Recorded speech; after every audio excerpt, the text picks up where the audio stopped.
one.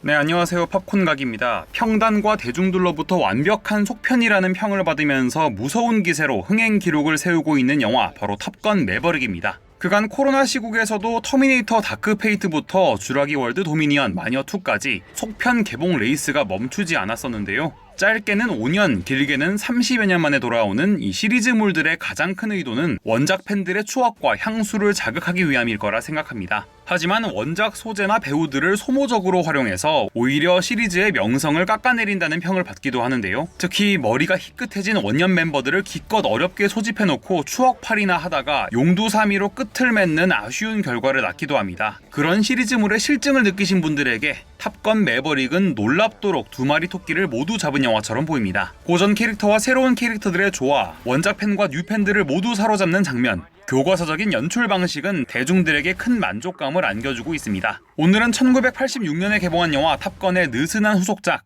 탑건 매버릭의 짧은 후기를 남겨보겠습니다. 이번 영상에는 스포일러가 담겨 있으니까요, 영화를 아직 보지 못한 분들은 시청에 주의하세요.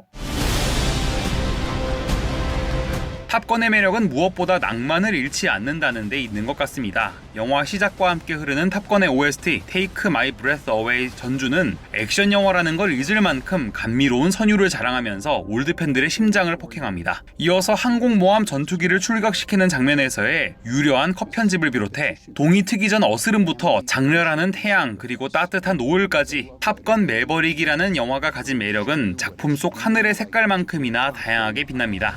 영화 초반부 메인 시퀀스는 톰 크루즈가 케인 제독의 명령에도 불구하고 마하 10의 속도를 향해 날아오르는 장면입니다. 어마어마한 에너지를 내뿜는 이 장면은 초반부터 그 자체로 관객을 압도하기도 하지만 그간 매버릭을 잊고 살던 팬들이나 그를 몰랐던 관객들이 그가 어떤 캐릭터인지 단적으로 요약해서 보여주는 장면이란 생각이 들었습니다. 이어서 톰 크루즈는 오토바이를 타고 질주하면서 시간 여행을 하듯 그렇게 순식간에 우리들을 36년 전으로 데려갑니다. 다른 장면보다 여기서 울컥하셨던 분들 많으시죠? 탑건 매버릭은 클리셰로 보이는 장면들이 적지 않게 등장합니다. 파일럿 간의 라이벌 구도, 페니와의 로맨스, 해군 홍보 영상을 떠올리게 하는 미식축구 장면 등등 분명 촌스러운데 왜 이렇게 좋지 하셨던 분들 계실 겁니다. 탑건 매버릭은 어디 하나 꼬이지 않은 선한 영웅담, 그리고 그 안에 묻어나는 80년대의 낭만에 대해 다시 한번 이야기하는 작품처럼 보입니다. 그렇기 때문에 이 영화의 가장 큰 무기는 아날로그한 연출, 그리고 투박하지만 감성적인 각본이라고 생각합니다.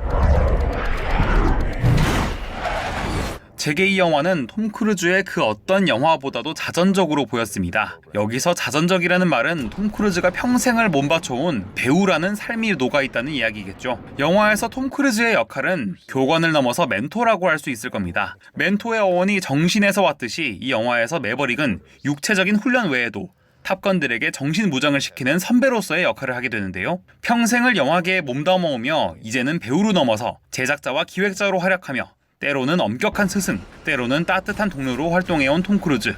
그런 의미에서 할리우드의 탑건이라고 할 수 있겠습니다. 영화에서 반복적으로 등장하는 대사, 비행기가 중요한 게 아니라 조종사가 중요하다는 대사는 대중예술이자 톰 크루즈의 꿈과 도전의 무대였던 영화라는 매체를 두고 은유하는 말처럼 들렸습니다. 탑건 매버릭은 여느 시리즈물의 후속편에서 등장하는 세대 교체를 이야기하는 영화가 아닙니다. 젊은 패기로 할 수 있는 일이 있는 것처럼 오랜 세월 연륜이 쌓인 자만이 할 수 있는 미션이 따로 있다는 이야기처럼 들립니다. 영화 후반부 톰 카잔스키와 피트 미첼의 가슴 뜨거운 대화는 영화라는 무대를 바라보는 두 배우의 쓸쓸하고도 뭉클한 마음의 소리를 엿듣는 것만 같았습니다. 아이스맨을 연기한 배우 발 킬머는 실제로 후두암으로 목소리를 내기 어려운 상태라는 소식이 전해지면서 안타까움을 더했습니다.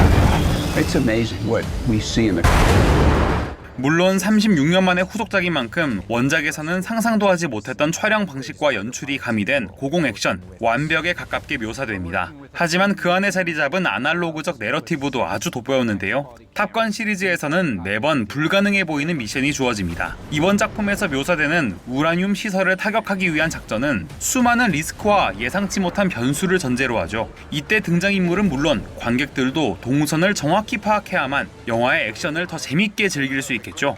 탑건 매버릭은 이런 관객들을 위해서 마치 매버릭의 탑건을 교육하듯 미션을 설명해줍니다. 미션을 설명하고 실전을 연습하고 이 과정을 반복적으로 나열하면서 관객들은 모의 훈련에서 실전으로 가는 길목에 안착하게 됩니다. 비로소 실전에 돌입했을 때 그 쾌감은 짜릿할 수밖에 없겠죠. 그리고 이를 받쳐주는 CG 액션, 나무랄 데 없습니다. 다시 말해 가장 효율적이고 기본에 충실한 액션 동선을 짜놓은 바탕 위에 펼쳐지는 특수 효과의 향연, 그것이 이 영화 속 액션의 화법이라고 할 수 있겠습니다. Combat medals.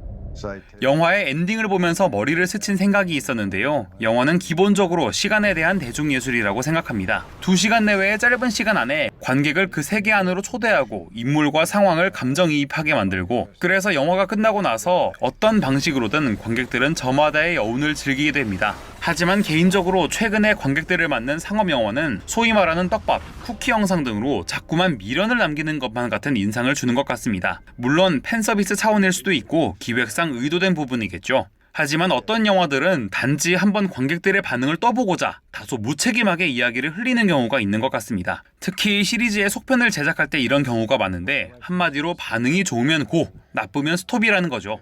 탑건 매버릭의 엔딩을 보고는 근래에 참 보기 드문 좋은 엔딩이었다는 생각이 들었습니다. 임무를 완수한 매버릭이 페니와 저물어가는 태양을 향해 비행기를 타고 유유히 날아가는 장면은 영화라는 매체가 줄 수 있는 여운을 정직한 방식으로 선사하는 것처럼 보입니다. 떡밥도 쿠키 영상도 필요 없습니다. 관객들은 이 시리즈가 살아온 30여 년의 세월을 2시간 만에 간접적으로나마 느끼게 됩니다. 그리고 매버릭의 또 톰 크루즈의 다음 활약을 기다릴 뿐입니다. 오늘 팝콘각 영상은 여기까지입니다. 영상이 마음에 드셨다면 좋아요와 구독 버튼 꼭 눌러주시고요. 팝콘각은 다음 시간에 더 재미있는 영상으로 찾아오겠습니다.